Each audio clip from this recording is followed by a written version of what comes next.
Mesdames et messieurs, bienvenue dans votre flash de ce 10 octobre 2024. Voici les titres de l'actualité du jour sur la Moum TV. Le ministre de la Communication du Mali a annoncé la levée de la suspension des kits Starlink permettant leur importation et commercialisation pour 6 mois. Initialement, cette suspension visait à interdire ces équipements pour contrôler leur utilisation.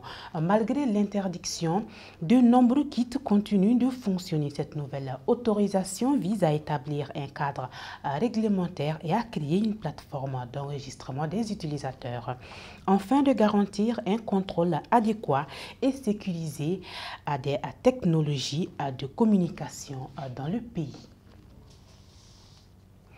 En septembre 2024, plusieurs employés de Barrick Gold ont été arrêtés au Mali sans explication officielle, alors que la compagnie canadienne a annoncé un accord avec le gouvernement pour résoudre des litiges. Le Mali réclame 300 milliards de francs CFA, dont 512 millions de dollars d'impôts et de dividendes impayés, incluant des redressements fiscaux pour 2020, 2021 et 2022. Ces développements soulignent la volonté du gouvernement d'accroître ses revenus financiers. Le nouveau code minier adopté en 2023 vise également à augmenter la part de l'État dans les mines.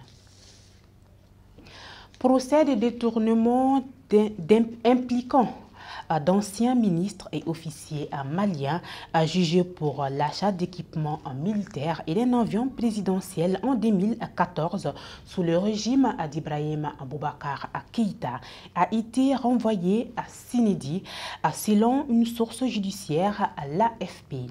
Ce dossier emblématique de la corruption évoqué par les autorités actuelles fait suite à un coup d'État en 2020.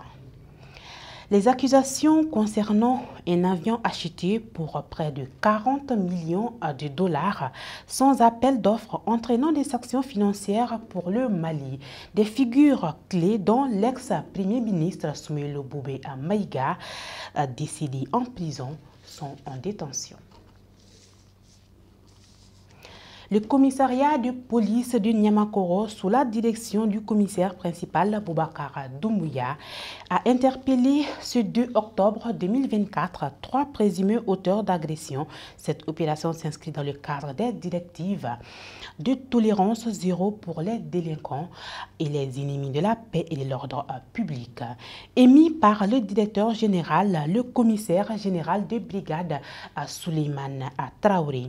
Ces directives, soutenues par le ministre de la Sécurité et de la Protection civile,